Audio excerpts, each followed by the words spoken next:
Okay, good evening, ladies and gentlemen, members and guests. Welcome to the night's regular meeting of the West Shore Photography Club. It is October the 7th, 2024, and this meeting is being recorded. That recording, the link to the recording will be available tomorrow when I send out the follow-up email. We have an image review tonight. There are 15 images, no theme, and the renowned Bryson Leidich is going to be our reviewer. But before we get to that, just a few items of business. Our next online meeting will be in 2 weeks. We're on the first and third Monday schedule now, just like we did before the pandemic hit, first and third Mondays of the month, unless a major holiday intervenes. So the next meeting will be on Monday, October the 21st. And the presentation will be determined within the next couple of days. So we'll let you know that shortly. Okay, I turn the meeting over to Joe to talk about trips. Thanks, Dennis. Yes, we have some trip activity we need to chat about. Mark, you want to give an update on the trip to Carlisle with Blue Hour? Yeah, sure. Last Friday we had unexpectedly a beautiful day, which we haven't had in several weekends. We did our Blue Hour walk of Carlisle. There was 8 of us there. It was a mix of styles of between street architecture, Blue Hour sunset, and auto light streaks. We started as a group together. Then shortly after, at the college, and then shortly after that, we started to spread out a little bit. There was some people posted to Facebook who had some wonderful pictures of automobile light streaks. I was really impressed. Mine aren't up there because they're nowhere near as impressive, but that's about all I have, Joe. It worked out really well. We enjoyed ourselves. Great, thanks, Mark. Appreciate it, and George, thank you both for hosting that session. That was great. It was fun. Our next trip is going to be this coming Friday on the 11th. It's a rescheduled trip to Italian Lake. Mary Fox and Eve Smith will be hosting that. And that's going to be at 5:30 on Friday evening, the 11th. That'll go out in an email tomorrow morning. That's a really cool place to go to. It's easy. If we should have good weather, we'll have Blue Hour, and I think you'll get some really nice shots there. I'm looking forward to that one myself. And then on the 19th, on a Saturday, we're going to Hopewell Furnace, down near the Valley Forge area generally. And that is Mark, myself, and Steve Boutte are going to be leading that particular trip. And that should hopefully will have some really good fall color. That place is drop dead gorgeous. And it's a photographer's paradise. So that'll be on the 19th, on the Saturday that we have that. And then we have a Pine Grove Furnace Forest Walk, and that'll be on November the 9th. And so we moved that one. Well, that's on November the 9th. And that's a really cool place to go too, because we'll just be walking on these wide paths, and then there's lots of offshoots for little waterfalls and things like that. That's a really cool place. And we're also looking for trip ideas and program ideas. So if you have any ideas of what you would like to see for a trip or a program that we have on the Monday nights, please send a note. You can just reply to the email that comes tomorrow, and just reply to that and just put your suggestions in. You don't need to write a book or anything about what it's all about, but just give us some triggers that we could then investigate to put them on our trip schedule. We'd like to get maybe one or more in the next month to take advantage of the fall weather that we have and the leaves that are coming down. So those are the trips that we have. Dennis, back to you. Very good. Thanks, Joe. As I mentioned earlier, it is an image review tonight. We have 15 images. There is no theme. And just for the benefit of the new members, I'll tell you just a little bit about Bryson. Bryson Leidich has been a professional photographer in Harrisburg area for many years. He has judged competitions, mentored very experienced, very knowledgeable. So we're very pleased to have Bryson with us this evening. And Bryson, I'll turn it over to you. You may share your screen, and you're welcome to tell the folks anything about yourself that you'd like them to know. Oh, I don't know about me. I'm now let's see. I have to do the share screen thing here. I think this is the right button. We'll get started on that. And that's this one. And we will do the, how's that? Is that showing up? Coming up. Yep, it is. Yes. Good-o. Okay. Okay. All right. It's a good bunch of images and very varied. I must say that. And I think there's some commonality to some of the issues that I think I would like to address. And I hope when I hit the space bar that I mute myself because I have a coughing issue. So let's get started. The first image is Sunflower Fields Forever. I like the composition. I like the capture. I think it's really kind of very well done in that respect. This is really kind of neat. The biggest issue I have with it is oversaturated color. When you increase the saturation, and I suspect that the user did that because it not only shows up in the sky, but it shows up in some of the reds near the center of the sunflowers as well. You want to be very careful how far you push that. It may look great on the screen, and you may be a big fan of, wow, that's interesting, super color. But I'll warn you right now, you can't print that stuff. It just simply starts to, the oversaturated color will start to interfere with the luminosity, which means that you start to lose detail if you push the color too far. The attempt to add the moon here is not successful. If you blow it up and look really careful, you can actually even see the brush strokes. So nice try, but not really. I think I would pay very close attention to something, and this is one of the ones that is a uniform criticism, if you will. You need to pay very, very close attention to the corners and the edges of all of your images. Okay, the corners and the edges are the thing that, generally speaking, if somebody has a problem, it shows up there. I don't see any edge problems here, but I do see some corner problems. I think I would edit this little incursion here out so that this would become just green all the way down in here. And I would darken this corner down in this area to hold it together.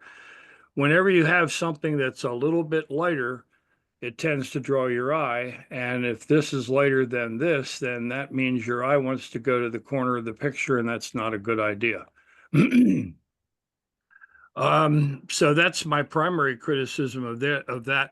Incidentally, you've tripped on one of my favorite photographers from way back when, Paul Caponegro, who put an entire book out on sunflowers. If you're interested in checking that out, that's very, very interesting. Paul the father, not John Paul the son. And his book is entirely in black and white and primarily single image, a single sunflower as an image.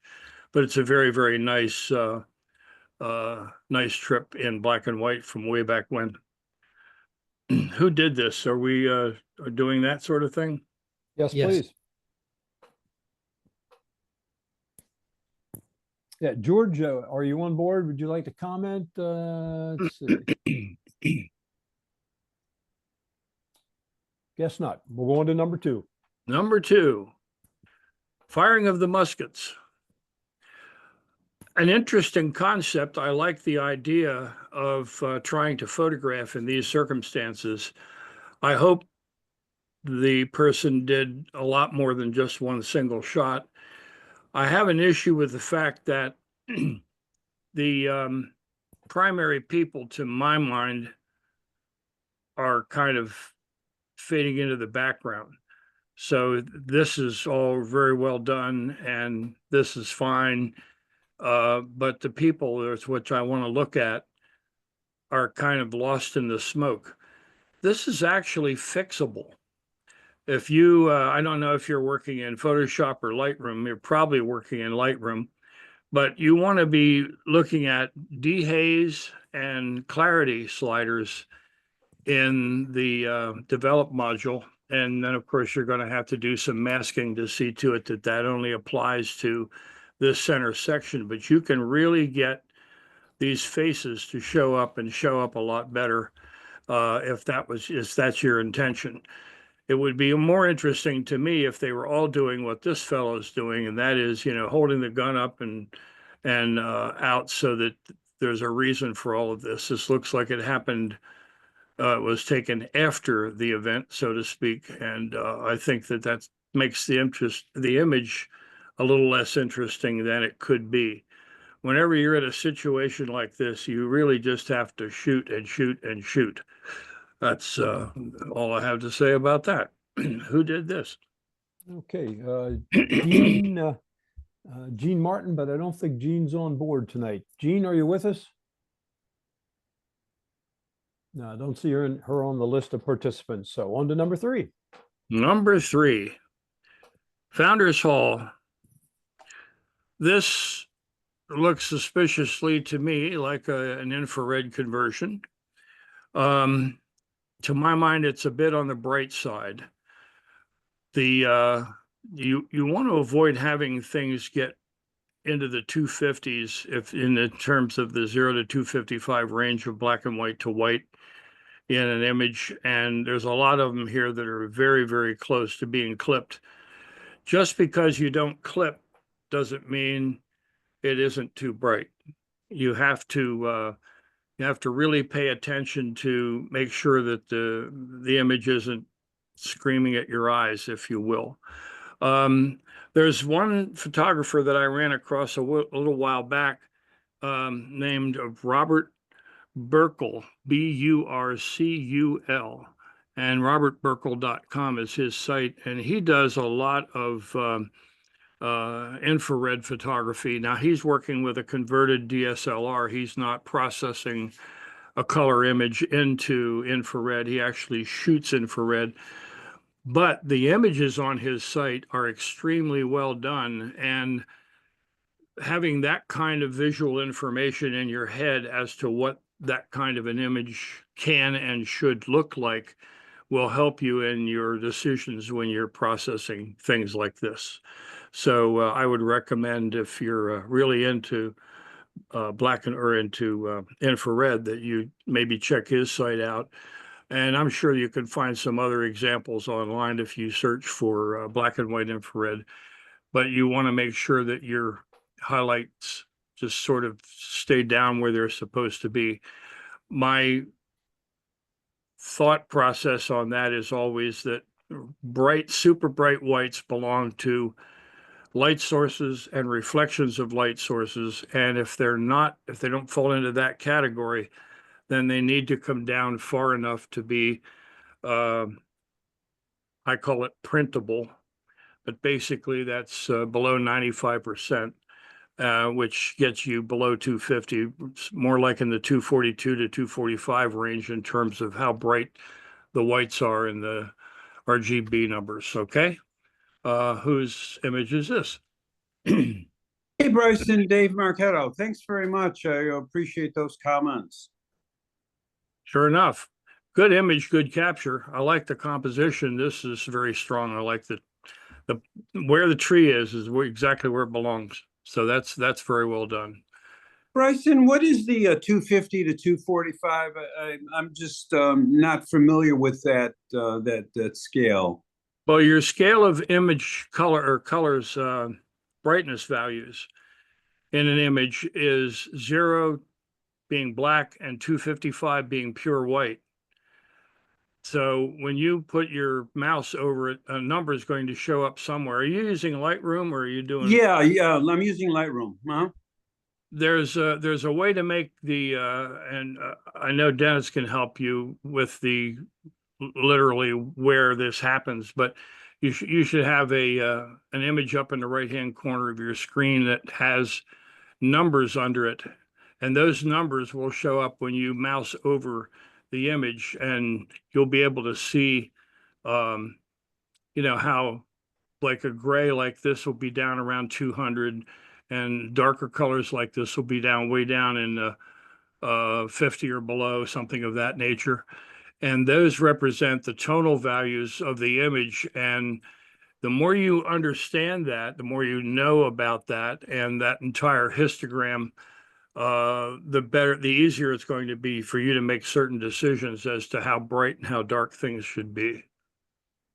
Yeah, one of the interesting differences between Photoshop and Lightroom is that Lightroom Classic delineates those values on a scale of 0 to 100. Ah, that's true. I think you can change that though. Am I right or wrong about that? You are, but why would you? Because for it's we important. hardened Lightroom You need Classic to know users. this stuff. So Bryson, this should be in terms of, if I may ask one more question. So you think it should be brighter? Is that what you're thinking? No, it's a little bit overly bright. Oh, it's overly bright there. I Yeah. got you. I got you. Yeah. These lighter areas should be just a little bit less bright. Okay. Yeah.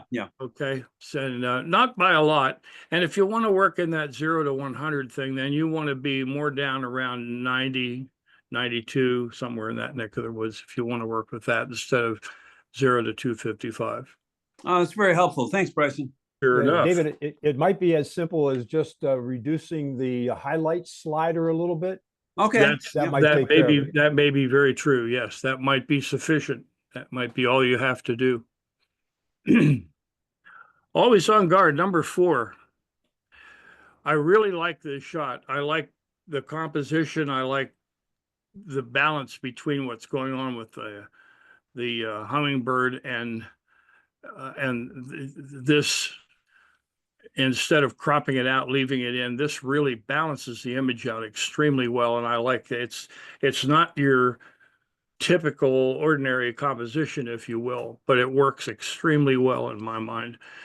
The only issue I have with it is, and this is another one of those universal thoughts that I have about a lot of the images, and that is you need to look not only at the image as a whole, but you need to look at the image in pieces and say, okay, how does this piece of the image relate to the other pieces of the image? And where does my eye go and where does it want to go?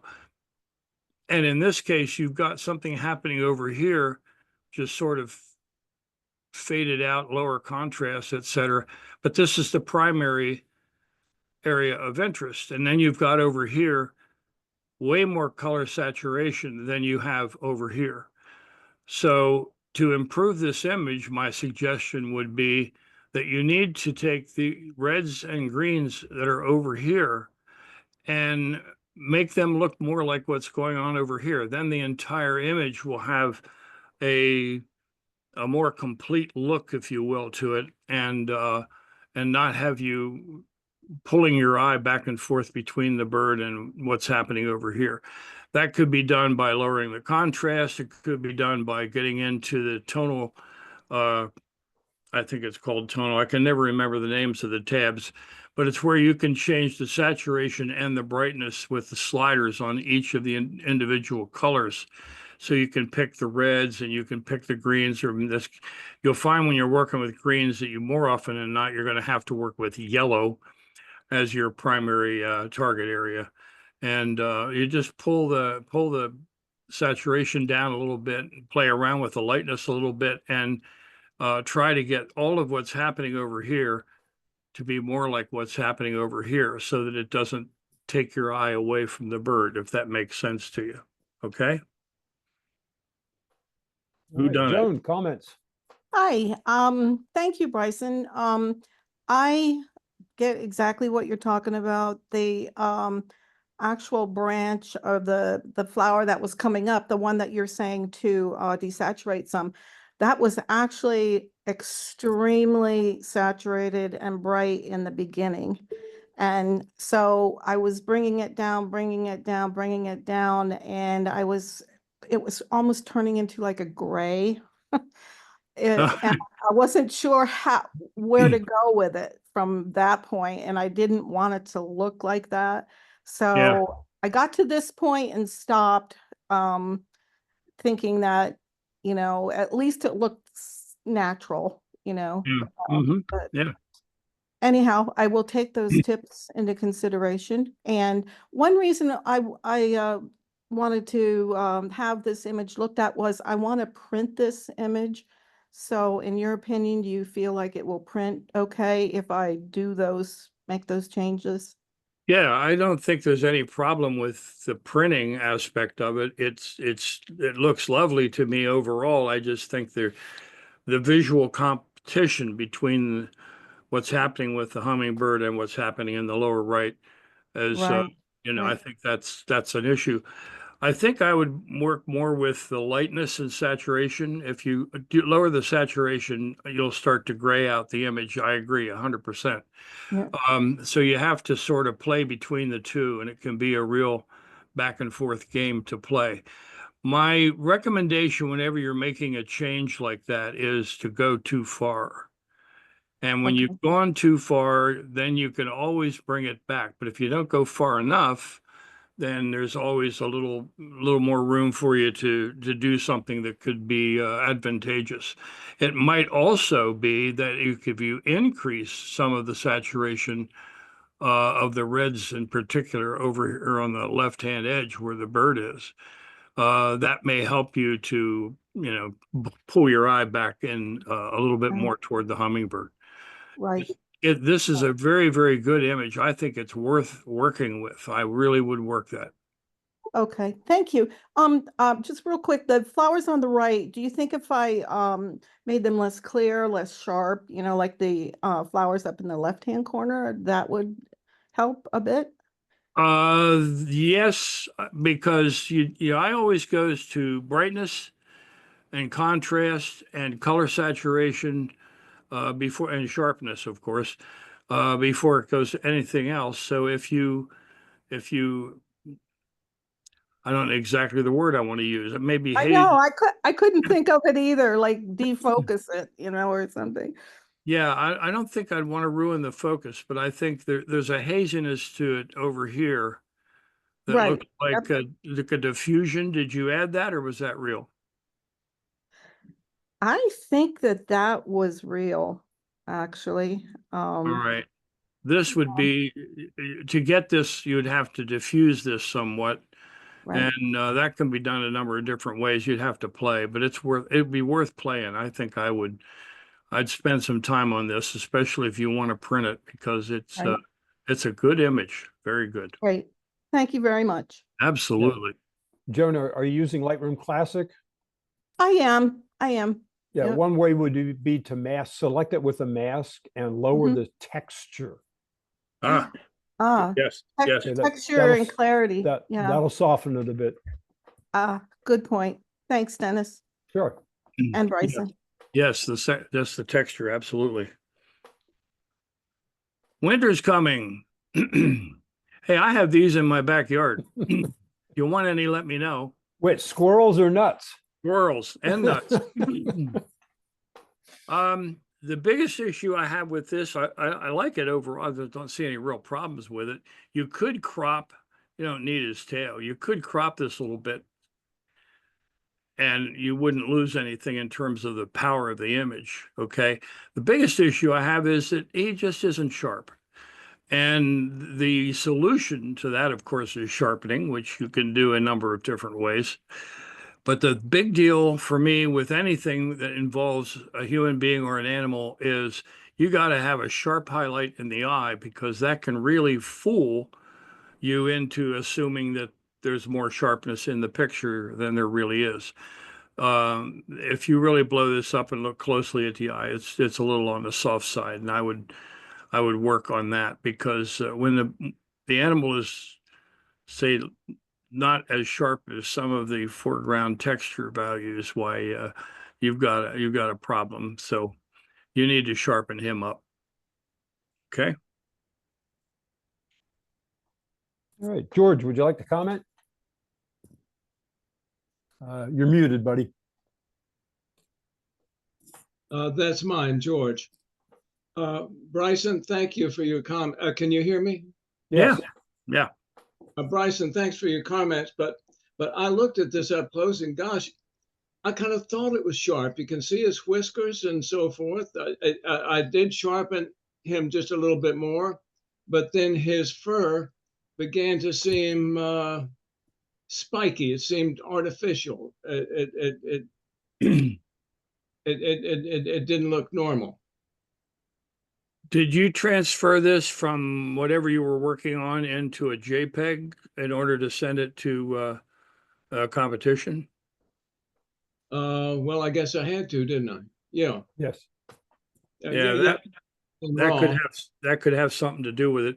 One of the things that is a problem with sharpening and JPEG conversion and any number of different things always have a tendency to expand the contrast. And in particular, you'll get some changes in the blacks, and that won't bother you, but you get some changes in the whites. And I think that's what you're talking about. The whites get a little crispy. Where it showed up. It looked, the whites were too artificially white. Yeah, right. When I sharpened it, so I knocked it back a little, but I kind of thought his eye looked fairly sharp. Now, I maybe don't look at it as closely as you. I maybe don't enlarge it as much as you do. Yeah, this is obviously not as sharp as it could be. I think this actually looks the nut looks sharper than he does. I'd be really concerned about the eye, though. I mean, I'd go as far as I could with his body, but I'd put a sharp eye in there under any circumstances, because that is going to really just convince you that everything else you've done is exactly the way it should be. Okay. Okay. Bryson, when you're checking sharpness, what do you how far do you recommend that you zoom in? 100%. 100%, because if you go to 200 or 300, then you start seeing. No, you go to 200 or 300 and you're starting to look at pixels you don't really want to pay attention to, and they start looking overly crunchy, and that's not good. If you get a good sharp image at 100%, you're fine. You can look at some images at 50% and get a good idea, but anything in between, if you have a picture that's at 33% or 27 or 73 or something like that, you're looking at interpreted pixels, not real pixels, and you really aren't getting a good handle on how much sharpness is involved. 100% is the only place that's absolutely safe. Well, so you're saying the actual display on the monitor can trick your eye? Yes. The way it's displayed. Yeah, absolutely. Yeah. Oh, thank you. Yeah. One other thing, Bryson, you said, did I convert this to a JPEG? Well, you have to. Yeah. When you export from Lightroom, it'll take your RAW and it will convert it to a JPEG. Right. Yeah. I'm just saying that you have to be careful when you do that, because it may do some things to your image that you're not wanting it to do. And in particular, JPEG compression can expand contrast and make those whites jump a little bit. So you have to look at the JPEG after you convert it and make some decisions on that too. Oh, well, that raises an interesting question. When you convert to JPEG, would you recommend not compressing it? As a printer, and most of the printers that I know, including a lot of the professional shops, recommend a value of 10 out of 12 in order to give you the best possible printable image. However, 8 is still sufficient as far as quality of the image. If you have it lower than 8, you're getting in trouble. The way JPEG compression works is that it compresses color first.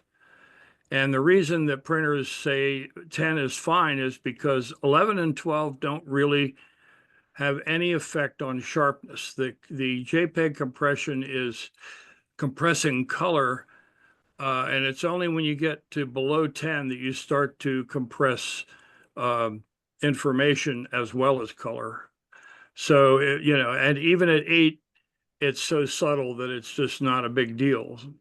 I use 8 quite a bit, especially if I'm sending something in an email or something of that, but I want the quality to hang in there. Does that make sense to you? Yeah, they're very interesting. And the benefit you get of going to 8 is you end up with a much smaller file than you would get at 10, right? Or 12. Yes, sure. It depends on what your intentions are. Yeah, but yes, 8 would definitely give you a smaller file. Sure. Yeah, well, that's very good advice. Yeah, we should all be very careful about the quality setting when we're converting our images to JPEGs. Yes, absolutely. Thank you. Very good. Number 6, round and round we go. I like it. I like the capture. I think it's the amount of blur is appropriate. Okay. You've got an effect here with the blur, but you haven't gone so far that it just simply becomes blurred color and doesn't have any definition. You can't understand what the subject is. So that aspect of it, I think, is done properly. You've done that really well. The issue I have with it is the standard issue that you have with any image, and that is, where does your eye go? Well, your eye goes where contrast is, where sharpness is, where brightness is. So all of this information in the background that's nice and sharp has a tendency to become a distraction. My solution to that's real simple. I just crop the image. I would get rid of as much of this outside edge and this outside edge as possible, possibly ending up with a square in the middle. But the minor sharpness that ends in the background, I think, would be a lot less confusing to the eye, and it would make the intentional blur of the image make more sense, if that makes any sense to you. So I think you're on to something as far as the approach to the image, but I just think that the final, with the sharpness on the edges, becomes a little bit of a visual argument that I don't particularly care for, if that makes sense to you. All done. Okay, thank you. Yeah, that one's mine. And I appreciate the suggestion. That I did mask it in Lightroom Classic and darken the background. I could have softened it a little bit more too, but yeah, cropping. I thought about cropping and then decided not to. So that was taken Okay, in yeah. Marseille, France, handheld at about 1/6 of a second, I believe, with the Canon R6 during our world cruise. So Oh, thank you. very good. Very good. Take me along next time and I'll stand behind you and give you hints. Pack your bags. We're going to South America December 1st.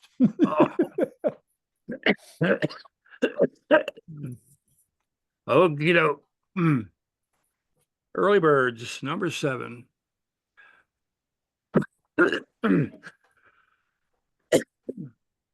Excuse me. This is a good capture, and there's a lot of things that I like about this. I like the exposure is proper for the interior. And I don't know if you got lucky or if you did something intentionally, but all things are relative. Once you establish an exposure in digital, the brighter values in the image, then the darker values in the image become appropriate relative to the amount of light that's on them, comparatively speaking. So the outside is delightful from the standpoint that it could have gone black and become unreadable, and that would have been unfortunate. I think this is really great because you're hanging on to outside detail. You've got the little things like this that pick up light, and it just really, really works well. I like this reflected light on the wet street, etc. Now, what I don't like is the car. I don't think there's any reason for the car to be there. And I see a symmetry over here that I really want to play with. So I would take the crop tool and I come in from the left until this became my center line. And then you have this going to the left, right, and this going to the left, and you get rid of all of these distractions over here, and you end up with something that I think is a stronger picture. Done.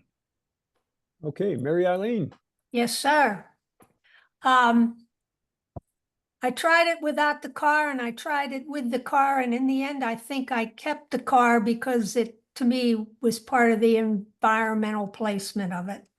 But I will certainly look into cropping down too, to get rid of the car, I guess. Well, And there's, go go ahead. ahead. No, that was all I was going to say on that. Yeah. Okay, well, my only comment is there's no value in reality. It's Well, overrated, sometimes huh, I get Bryson? distracted by it. I'm sorry. Yeah, reality is overrated. You're absolutely, Yeah. yeah. Okay. You're only interested in what the final image looks like. Everything else was just happened to be there. That's okay, no problem. Okay. Okay. But it's a good picture, and I think you Thank you. did a great job of capturing it. Now you can finish. Yeah. Thank you. Sure enough. Now I had a couple of images that ran into a perspective issue, and this is the first one that comes up on the screen. This infrared conversion is pretty good. These super bright whites here, because of the sun, just simply can't be dealt with in the regular conversion, because in order to get these values where you want them to be, these are going to just be very bright, and that's all there is to it. That you can't do a whole lot about. And because of where they are, what they are, and the fact that they're very readable, you can say, as this makes sense to me visually, then I don't mind the whites. What I do mind is there's a tilting to the image that shows up right over here on this edge with this building. And I want this vertical to be vertical. I don't want it to be tilted in and causing an incursion onto the image. You could straighten it. You could straighten it and crop it. Either one would be perfectly acceptable to me. And that's the thing that reaches out and grabs my eye, and that's what I would do. Now, to go to that thing that I mentioned earlier about you got to look at the edges and you got to look at the corners. This is one of the edge issues. Here's another little edge issue. I would crop this out, and I would look at the corners and say, you got a bright spot here. I'd darken that a lot more to look like this. And you got a bright spot over here, I would darken that. So if you darken this and darken that so that your corners don't run out on you, and then crop a little bit just to get rid of that, or you could retouch it out if you wanted to spend that time. But I think it's a good image. I think it's well captured. I like the conversion idea of infrared, because boy, I'll tell you, look at what's happening with all the clouds and the foliage and everything. It's delightful to look at. So I think there's just a little bit more work could be done here and turn this into a stronger image. It's strong to begin with. Keep working. Bryson, thanks a lot. This is Joe Farrell, and that's my image in Spain. It was an infrared converted camera. It's the 830 nanometers. So when I take the image and I see it in the viewfinder, it looks like this. And one thing I really I took out those two little white things on the bottom right and left, and I put them back and took them out and put them back. So I stuck them in there, and I wanted to get your opinion, and I appreciate that. And and I also I did not do a perspective correction, and now that you pointed it out to me, I needed to do that, and I could have that would have been very easy to do, and it would have Absolutely, yeah. It would have been a piece of cake, and I didn't do that, so thank you. Yeah, sure. I'm curious, when you do that in-camera infrared, do you still get an RGB raw color? No, you do not. You don't. No, you do not get. It's completely black and white, I'll call it. Okay. Oh, okay. Um, I wouldn't do that myself. I might do it in order to see what the image looked like as an infrared image, but then I would, if I captured that, I would want to turn that off and capture a color as well. And my thinking there is that when you convert anything to black and white, whether it's infrared or just plain black and white, if you start with a full resolution color image, you have a lot more information to deal with and a lot more things that you can do to change the gray values that you're creating in the black and white conversion. And that is something that if that doesn't mean anything to you, go and play with a color image and go where you can get the sliders to change the hue, the saturation, and the lightness of each of the individual colors, the reds and the greens and the oranges and the blues, and move those sliders around and see what happens to the black and white conversion. It's something that I do a lot of black and white conversions, and I always start with a color image. So, but that's up to you. You can do it this way if you like. And I've done a lot of infrared, both in the color and with this, which is, I'll call it black and white, which is it's natively like this in the 830 nanometers. And I like this because what I see is what I get. And if I were to do the color by using one of the other implementations of infrared, then then it takes me hours of farting around in Photoshop trying to get the colors to come out the way I want, and I really don't like it. And I love black and white, and I'll continue to do this. You got something else to do, Joe? No. Those hours in Photoshop are what keeps me going. Thank you I really appreciate your input. It's a good image, Joe. Very good. Now, speaking of perspective correction, whoever shot this, I hope you understand that this is what I did for a living. So, you know, slapping this up in front of me is taking your chances. I like the capture. I think it's pretty good. I think I would crop a little off the left and move this entire thing. This is pretty close to center right now, but I would like to see it just off a little bit more. I'd maybe cut off in here somewhere.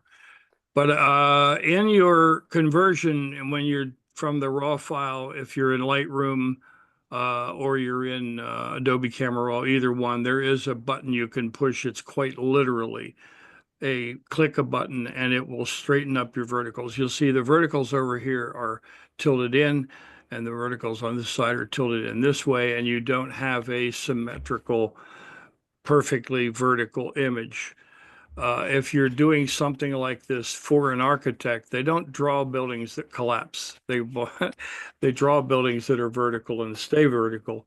And it's only when people started working with cameras that you couldn't play with the tilts and shifts that people started making images that aren't perspectively correct, if you will, from a professional standpoint. Now, if you like the picture and you're not a pro and you don't care, that's perfectly fine. But all of my pictures come out with the verticals vertical. That's the way.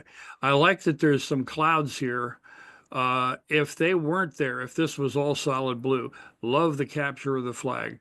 And I work hard to do that when I'm shooting. I even have a folder full of flags so that if I have a dead day and they're just hanging down, I can replace the flag.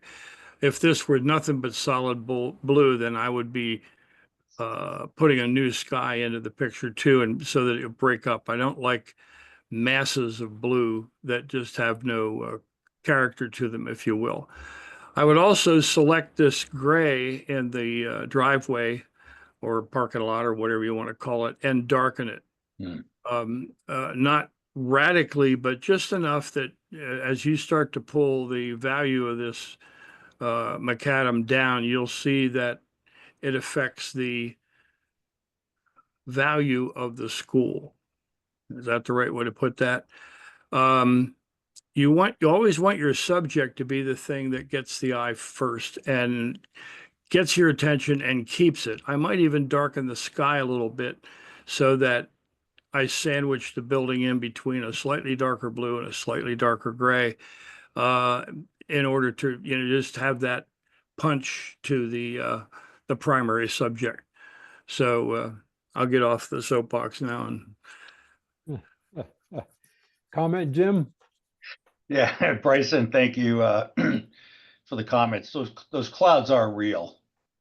Yeah. They're got it. I probably took on a continuous 50 shots of this school to get that flag the way I wanted it. yeah, been there. It took a while. The perspective, get it. I'll play around with it and mess around the perspective and see if I can clean it up a little bit.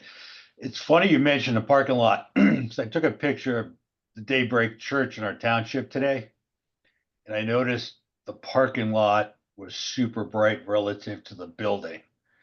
So in that picture, I did bring down the macadam a little bit because it really attracted someone's eye. I didn't think that was so severe with this picture, but seeing what it did with that picture of the Daybreak Church, I think I'll go back and play with this. But Yeah. I appreciate it. Macadam is fascinating from the standpoint that depending on the direction of the sunlight, you can get any shade of gray in the world, and right up to almost pure white if the sun's in the right place and you start getting highlights off, reflected light. So that's something you do have to pay. I've shot buildings like this and absolutely completely replaced the foreground parking lot just simply because the macadam was so beat up that it deserved to be retouched. So, and a lot of different exposures in order to get what you want. Yep. Been there, done that. But it's a good capture, nice and sharp, and a good choice of angle.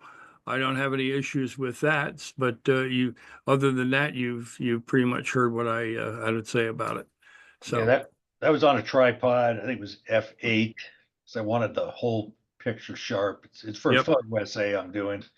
Very good. Thoughts about taking out that handicap placard on the parking spot.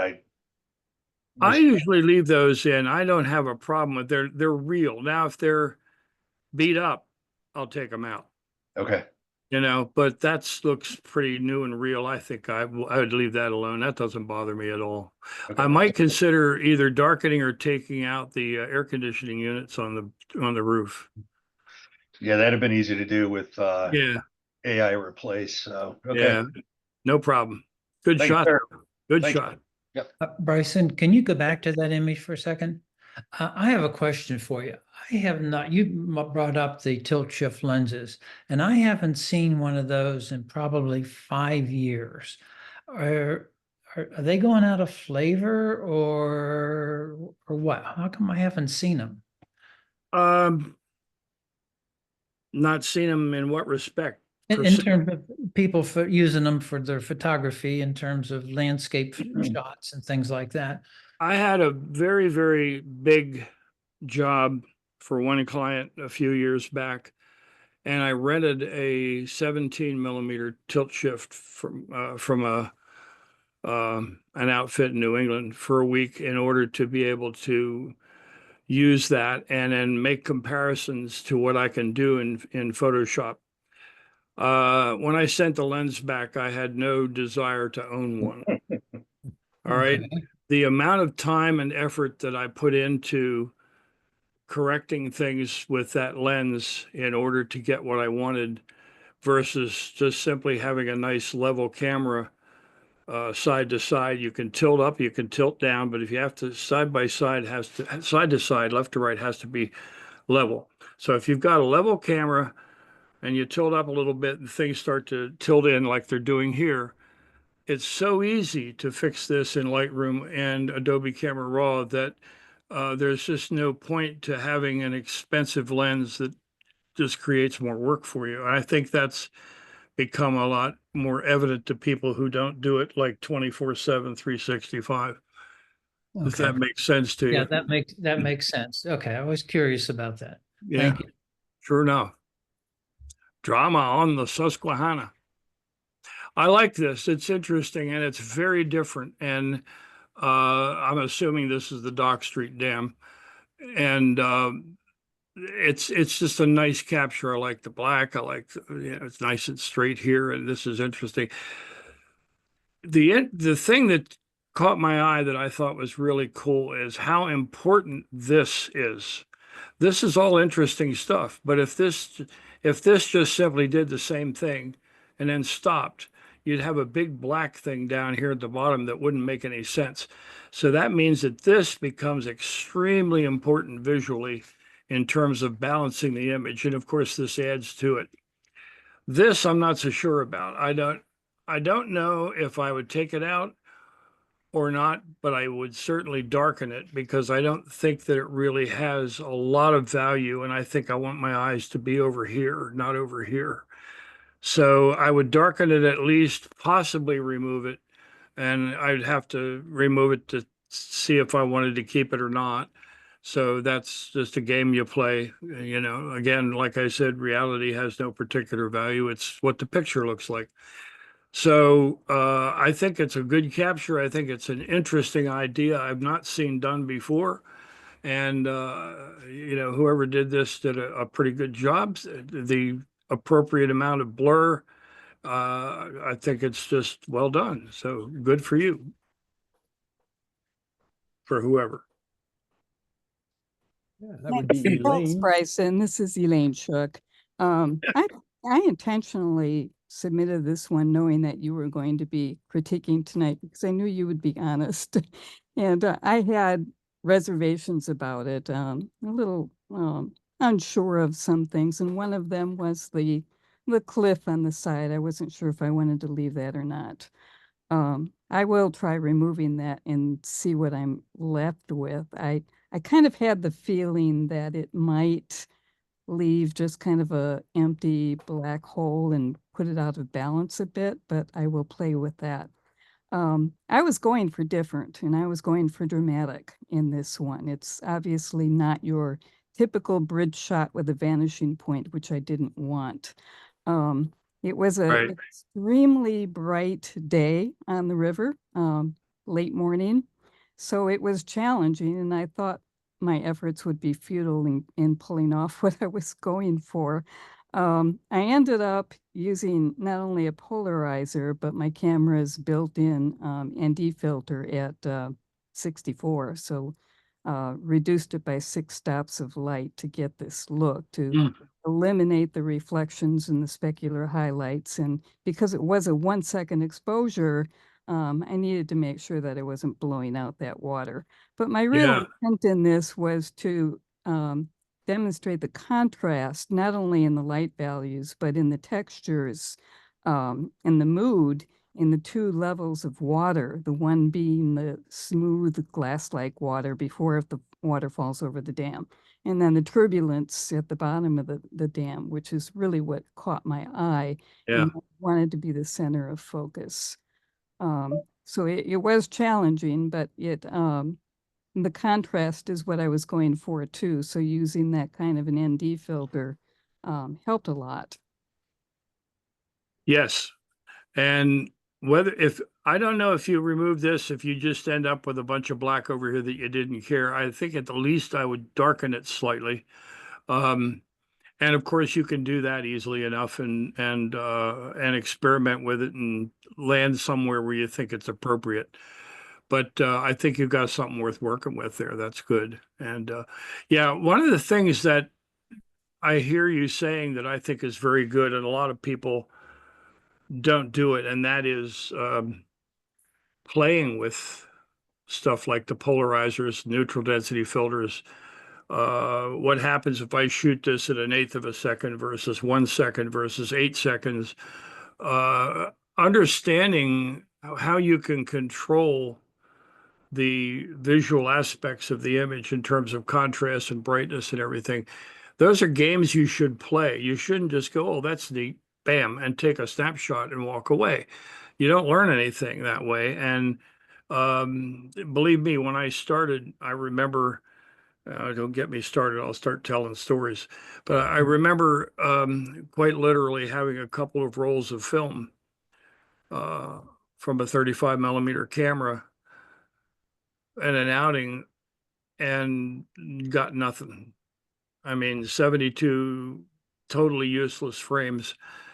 And I watched my mentor get his camera out of his bag for the first time as I was changing from roll number 1 to roll number 2. And I thought, that's interesting. He's spending more time looking before he shoots than I am. I'm just kind of snapping away. Now, fortunately, this was 50 years ago or more. So I've learned some things since then. But I think the idea of playing and paying attention to what you can do and what's possible, and then using that information to help you make a better decision the next time you're in a certain circumstance is a good thing. So you're doing it right. Keep it up. Thank you. I do have one question. Sure. One thing that caught me by surprise when I downloaded this image was that the bridge actually has the illusion of being suspended above the water, when in reality it's not. It's actually submerged, and part of that bridge is a reflection on the water. Do you find that distracting? Or is that just my No, perspective? I know what you're saying. The actual line is up here. It's not down here. And that's what you're talking about, right? Right. Yeah. See, the actual horizon line of the water is in the middle here. And so you've got this is a reflection of this. And so, no, that doesn't bother me. I think it's probably because it creates an abstraction that I think helps the image. I think that's a good thing, not a bad thing. But, so Yeah, I find it intriguing. yeah, very Just much. fascinating. Yeah. And it's not what you see all the time, and that's what makes it even better, I guess. So good. Very Okay. nice. Thank you for your comments. Absolutely. Enchanting water. I like this. This is interesting and different. If I were to do something with the image to make it more powerful, I guess would be the word. I would take anything that isn't water. You got your wonderful water going on here and the interplay between the greens and the oranges and stuff. I would take all of this gray and all of these things like that, select it and lower the contrast and the lightness so you get a darker effect. So these things become less interesting and this becomes more interesting and powerful, so that your eye really goes to this water and less to wanting to run around looking for something else to take a look at. Leading the eye is very, very important in photography, and it's something that I hear a whole lot of, oh, I never thought about that. That never occurred to me or whatever. But this is one of those things where, again, you have to pay attention to individual portions of the image and how they relate to other parts of the image, and what can you do to make sure that the eye goes where you want it to go, and what can you do with things that have a tendency to argue with the primary subject. I would consider this brightness in here, for example, to be an argument that I don't particularly care for. So darkening this and darkening these gray areas, this kind of tonality is really cool. And so that it makes the green better. I hope that makes sense to you.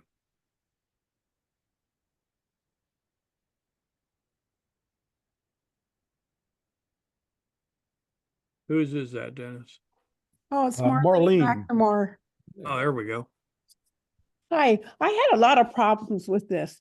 The rock to the left and the rocks to the right had a whole bunch of white stuff all over it. And I think I spent hours just trying to get the white stuff off of it. I mean, there's still some on the one on the left, but up where the green is, there was just white specks all over the place. Up And here. yeah. And it was down in the rocks, and it was all over. And Huh. I just didn't think it looked right, so I spent hours and hours and hours trying to get that off. And I wondered if I got enough off. Well, you never know, do you? Although, welcome to the hours and hours working on a picture club. So, you, me, and Joe, right? So I will darken that down. I Yeah, think that's a good suggestion. Thank you.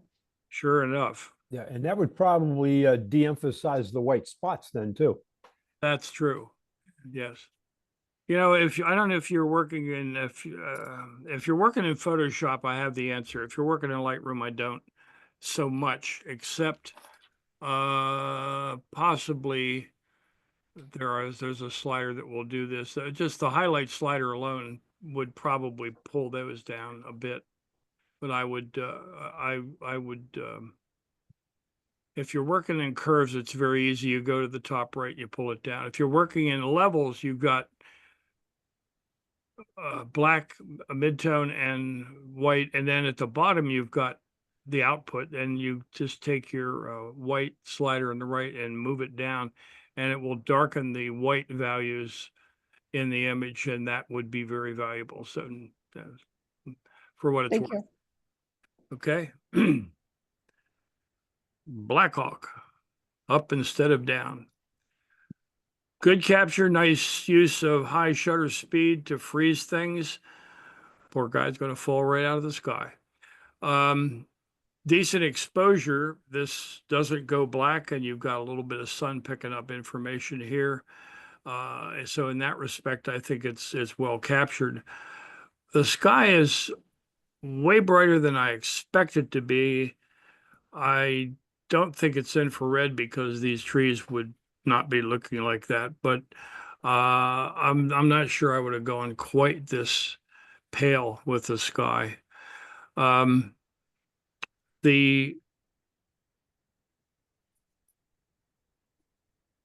want to crop over here. It's sitting right there with nothing to do, and it doesn't have any desire to move anywhere like a lot of things would. A bird flying would want to go a certain direction or something like that. But even so, with this little bit over here, I would match that over here and just kind of clip it off a little bit. So I think that would just put the Black Hawk in a slightly better place. I don't know, since I don't have access to the original, what your exposure values are and what could be done in terms of the blacks and whites. So I'll just have to leave it go at that. Whose is this? Tavon, that you was have a comment? There you go. yeah, that was mine. So I don't have any fancy editing. I kind of just use my Nikon, and I don't really know how to use my Nikon either, to be honest with you. I just took the picture and then I plugged the card into my Mac. I have an outdated Mac, so I can't even use Photoshop or Adobe or anything like that. So I just used whatever Mac provided me for imaging, and I just made it black and white. This started as a color picture. Okay. Well, everybody starts somewhere. Don't it's an interesting explanation, but don't use it as an excuse. Just say, okay, I got some place to go from here, and you'll learn more and do more. That's a good I thing. do. Excellent. So I do appreciate the I should definitely crop that. I think I'm gonna crop that because I wanted to print this out. So Yeah. I will definitely do the cropping, and hopefully in the future I can get some better editing software. So thank you. Not a problem. Listen, relative to cropping, something else that I say to my students, and that is forget about aspect ratios. 8x10, 5x7, 11x14. They're all different aspect ratios. They just happen to be paper sizes from the past. I'm not sure you can buy 11x14 paper anymore. It's 13x19. You're more likely to find 8.5x11 paper than 8x10. that kind of thing. Don't worry about aspect ratios. Make the picture look good by bringing the top, the bottom, and the two sides in until everything looks like it belongs there. And whatever that is fine. Okay? That's how you crop it. One last question. What could I have done better for the sky you said? Well, if there's blue in the sky and a black and white conversion, the blue can be the blue or cyan, depending on what you have access to with the software you're working. Both of those can be lowered so that the tones in the sky get a little bit darker and make the clouds a little bit more evident. You don't want to go too far because you'll start to interfere with the bird. You just want to have a delineation between what the brightness of the sky and the values in the clouds. Does that make sense? Okay. Yep, perfect. Thank you. Excellent. No appointment needed. One of the other things that photographers do, they see something interesting and they take a picture. What they don't do is, what would it look like if I either raised the camera, which would lower this compared to this, or lowered the camera, which would raise this up and have it break this and hide this stuff in the background. I like the shot. I think I'm pretty sure I know where it was taken, but I think that there's an argument going on here visually between the barber's chair and the broken information here in the back. And I would like to see this as a clean break in here or a little bit lower so that you can see more of this so that it would make some kind of sense. My preference would be to just simply crouch down a little bit, lower the camera height so that relative to the back, this would rise. And then you have it breaking up in here. And I think that would be a little bit of a cleaner capture and eliminate some of the visual argument that I see going on between the foreground and the background, if that makes sense. The brightness values and the contrast and everything look perfectly fine to me. I don't see anything about that that I would change at all. So I think you've got a good picture here. But if you have an opportunity to do it again, remember to where the camera is before you take the shot, especially when you have a foreground and background, where varying the camera height can change the relationship between what's in the foreground and what's in the background, then you need to play a little bit. The other option that you could have is you can exaggerate that difference by getting closer to here. If you stepped closer to the chair, then the height would make an even bigger difference. Now, of course, you would change, how much you're getting out here, and I know you want to keep this, but you could afford to lose a little bit of the foreground. So you really have to pay attention, I think, to the small details. I remember one of my clients said to me during a shoot, she said, "You realize you're two different people?" And I said, "What do you mean?" And she said, "Well, you're just so happy-go-lucky and fun and everything until you put your eye on the camera. Then all of a sudden you get serious." And I do that. I will shuffle back and forth, and I will walk forward and backward, and I will raise and lower the tripod until I see exactly what I want to see in the viewfinder before I take the picture. It's a little bit of work, but it's worth it. So there you go. Good. Thank you. It's Kurt Wilkie here. Yeah, this was taken down Eastern States Penitentiary in Philly. Yep. You don't have much choice shooting through those prison, I guess, door. Oh. It has like little holes you can stick your camera through. Ah. But, I've never been there. I didn't know that. Appreciate those comments. Yeah, this was an HDR shot. And I experimented with editing on this one here where I brought globally the exposure down, and then I started using a radial gradient and started picking areas and then bringing the exposure back up in those areas, trying to give some of the light, some of that shine on the barber chair, that kind of stuff to really emphasize that. Good. Thanks very much. I commend you for spending the time working on that, because that's how better pictures are made. Very, very good. Now, I've never been there, so I didn't know you couldn't walk around, and I guess that's probably a good thing, but so excellent. Here we go again with perspective and edges. I think I would correct this. I would make this vertical. This tilted in. When you point way up at something and the convergence is severe, then you say, yeah, that's fine. That's logical. It looks the way it's supposed to look. When you get these, what I call minor convergences, then I think that they sort of scream to be made vertical. That's just my opinion because I spent my life as an architectural photographer. But so I would straighten it out. Then as I look at the corners and the edges, I see a little piece of something here. And the word, I'm not sure, views to inspire.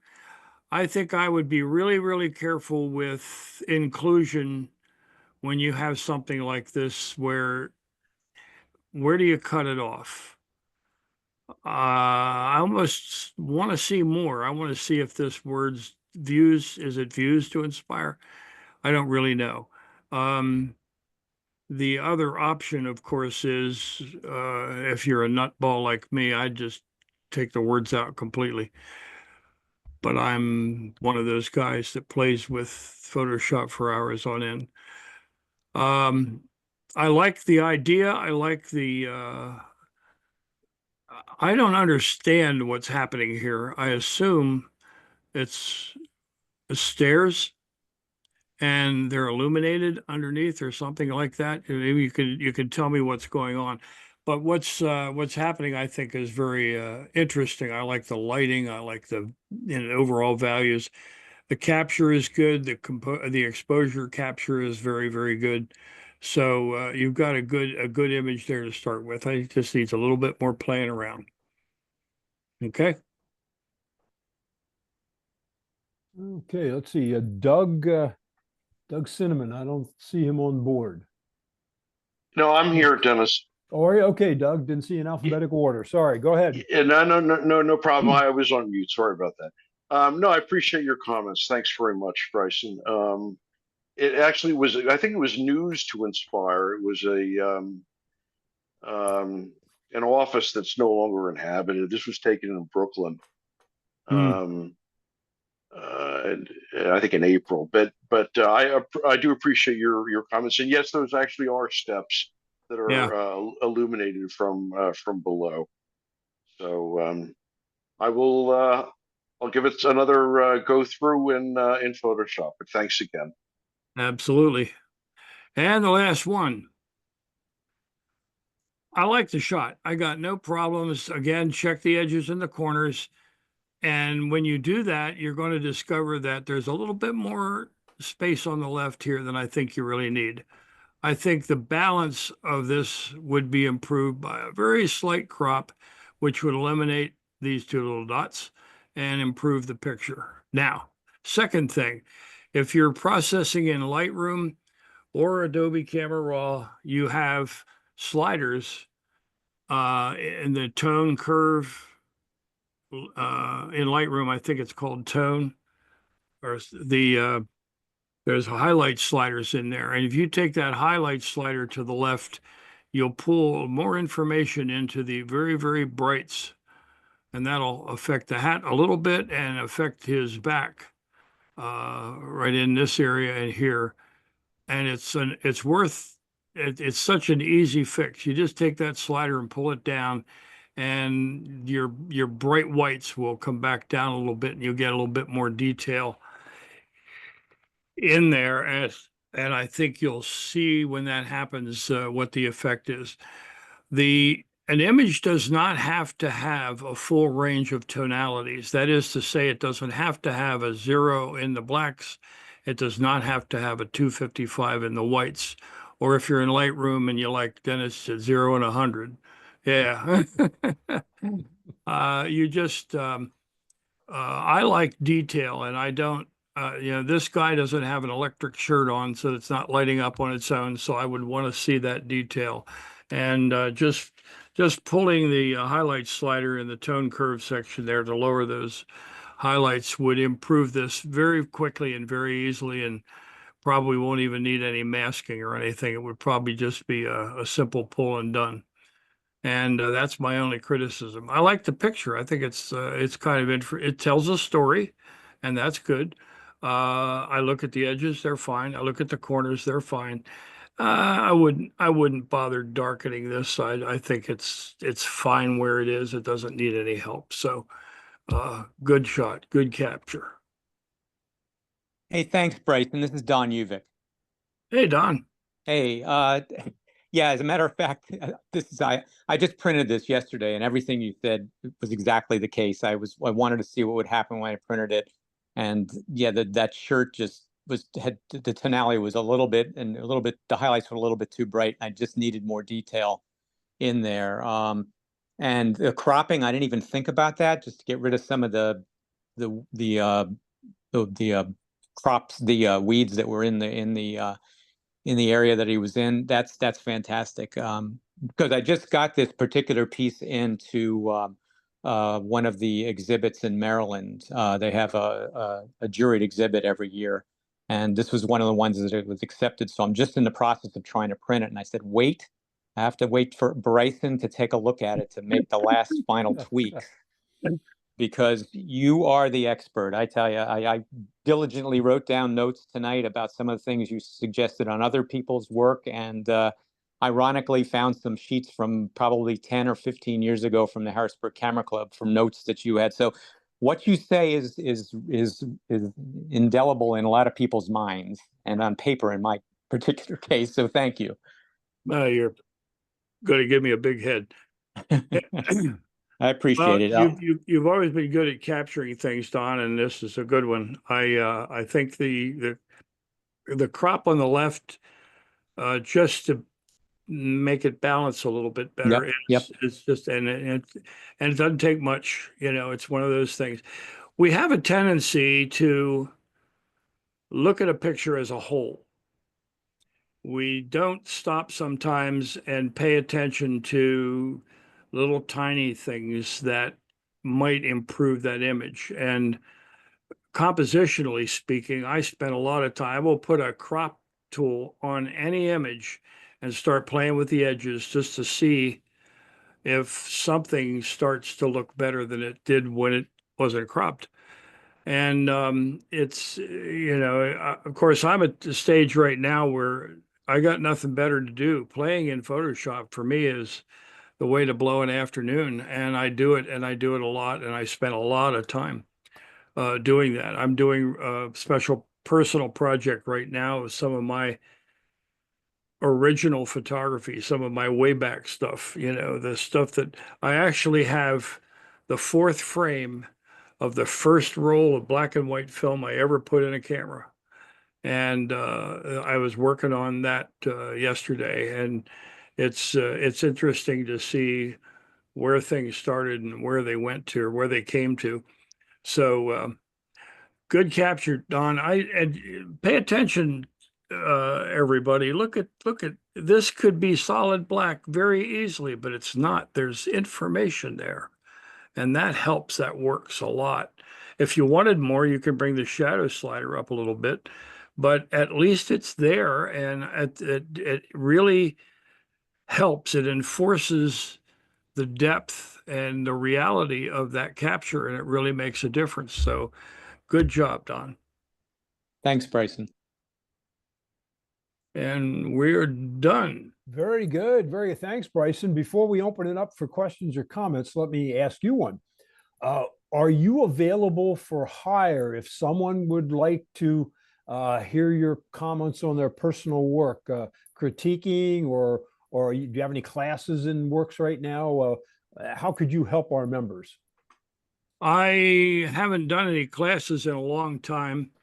I do have private students. I have a poor lady I had to check on in North Carolina with all the stuff that's happening down there, and she told me that they live in Boone, which is on the side of a mountain. And she says she doesn't have any idea what condition her house is in, but they have an apartment in another town. And when the bad weather started to come, they just packed up and left and put themselves into a better place to be.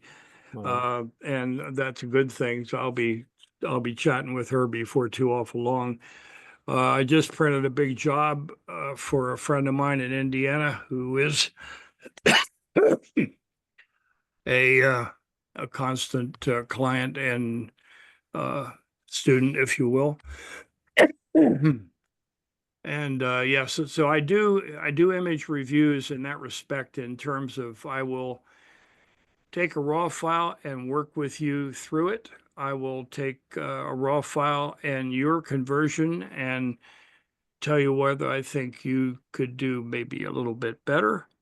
I think the biggest thing about processing is that people don't really understand all the possibilities.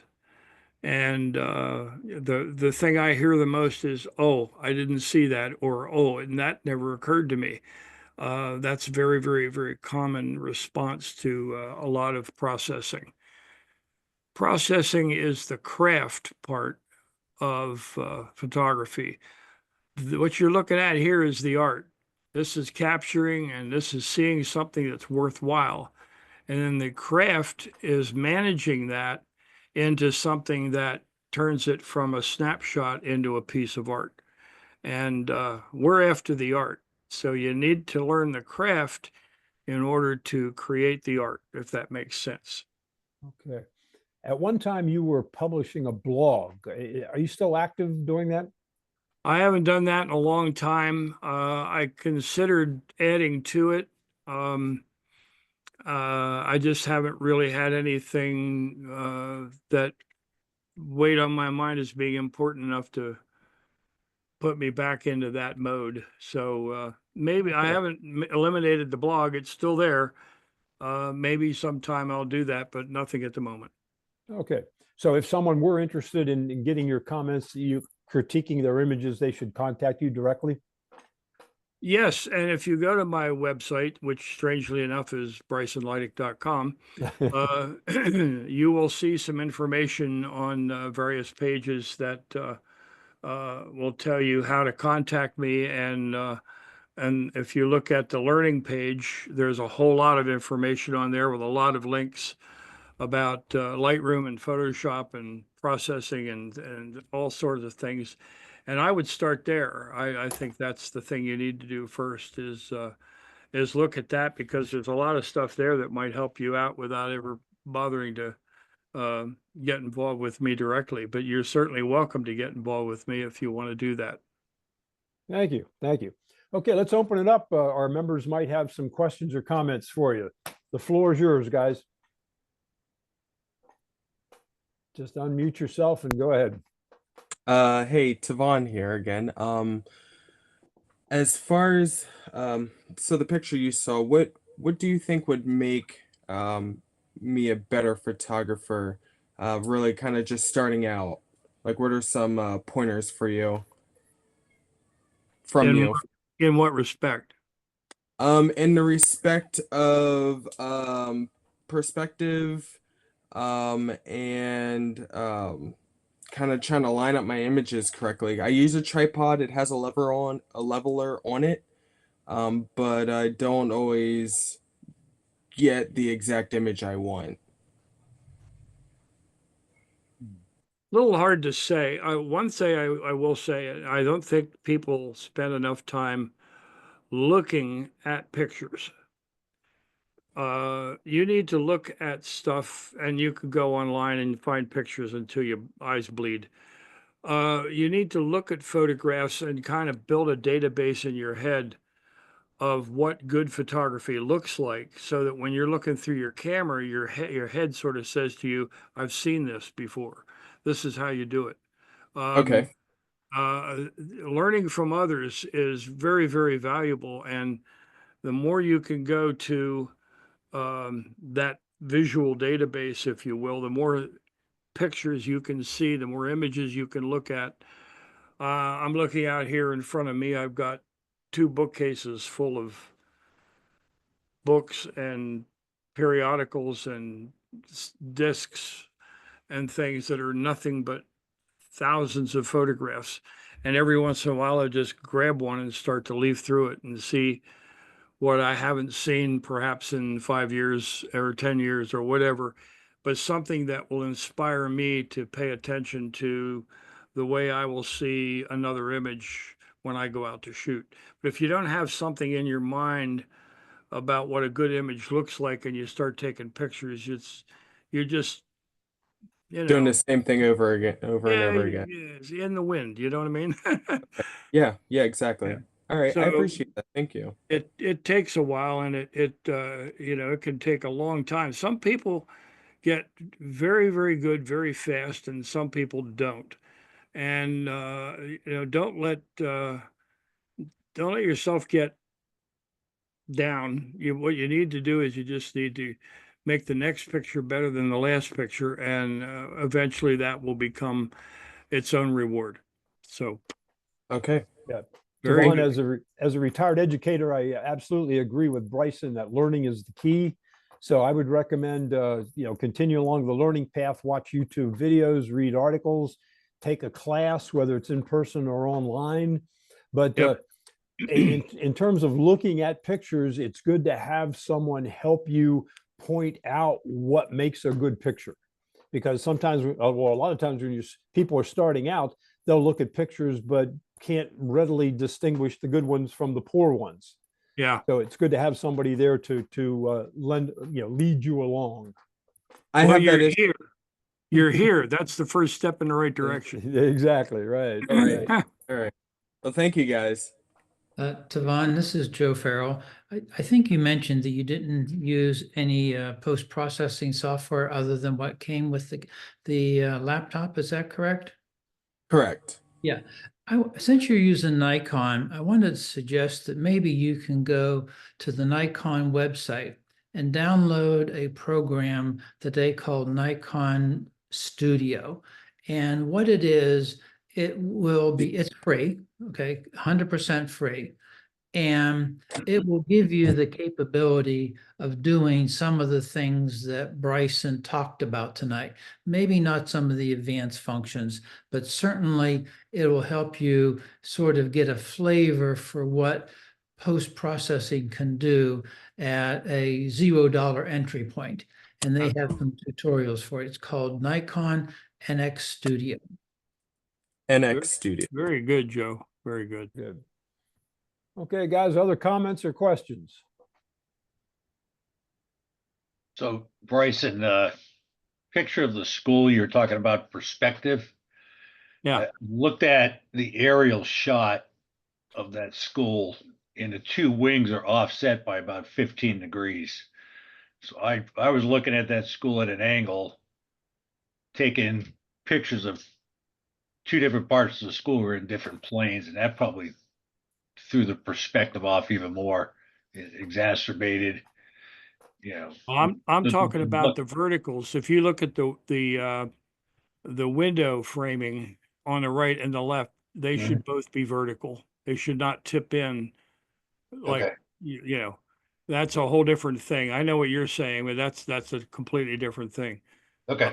When if you look at something square on, Yep. and the left and right are going to be vertical. As soon as you start to tilt the camera up, those verticals will start to tilt in. And that's what I'm talking about. Okay, that's what I did. My angle, my camera wasn't flat. Okay, that's a great pointer. Thank you. Very good. Now, Jim, an easy resolution on that might be go to transform, the transform panel in Lightroom Classic. Yep. Simply hit the auto button and that might take care of it. Might. If not, go to manual and find out how to draw your lines to set those lines straight in the picture. Right. I'll work on it. Thank you. Yeah. Sure enough. Bryson, this is Dave Marchetto, maybe with a quick question for you. Since you're talking so much about architectural photography, I came across a tilt shift lens, kind of a vintage Nikon. is it going to be worth my while to really figure out how that works, or can I get 80% of it through the various tools in Lightroom, and then maybe fuss with the lens later? You can do 100% of what you need to do in either Lightroom or Photoshop. I haven't found using a tilt shift lens to be of particular value. The only advantage that you would have with a tilt shift lens that you can't do in Photoshop, but you can do it other ways, is a thing called Scheimpflug, which is where the lens is actually tilted in relation. That's why they call it tilt shift. In addition to shifting, you're tilting the lens in relation to, so the back of the camera and the front of the camera, instead of being parallel, are actually off a little bit. And you can create extended depth of field that way, which is what we used to do with view cameras. But you can do that with multiple exposures and stacked framing, you know, in order to get the foreground, background together. There's various different ways to do that. And I'm never one to immediately look for spending a bunch of money to be the solution to your problem. There's just too many other ways to make it happen without going for your wallet. And I think I'm not sure that a tilt shift lens would be anything but a major pain in the neck and an opportunity to really screw things up. Well, you know, it's very well taken what you said. And at the same time, just holding that lens and turning the various knobs, it gives me such immense pleasure, Bryson. Absolutely. You know, I'm right there with you. Believe me. I wish I had all the money back I spent on things over the years. I'd be a wealthy man, but oh well. When I get on eBay, I'm dangerous. Thanks a lot, Bryson. Sure enough. Okay. Any other comments or questions before we wrap up this meeting? Bryson, thank you so much. I really appreciate it. I think we all do. It was great learning experience. I learned a lot. Thank you. Glad to be here. Very glad. Absolutely. Thank you very much. And as is our tradition, guys, would you take a second to unmute yourselves? And we'll give Bryson a big round of applause. Thanks, Bryson. Bryson, a round of applause. Round of applause. Okay, thank you, Bryson. Thank you. And good night, guys. Thanks a bunch. Thanks again, Bryson. Yeah. So long. Record button.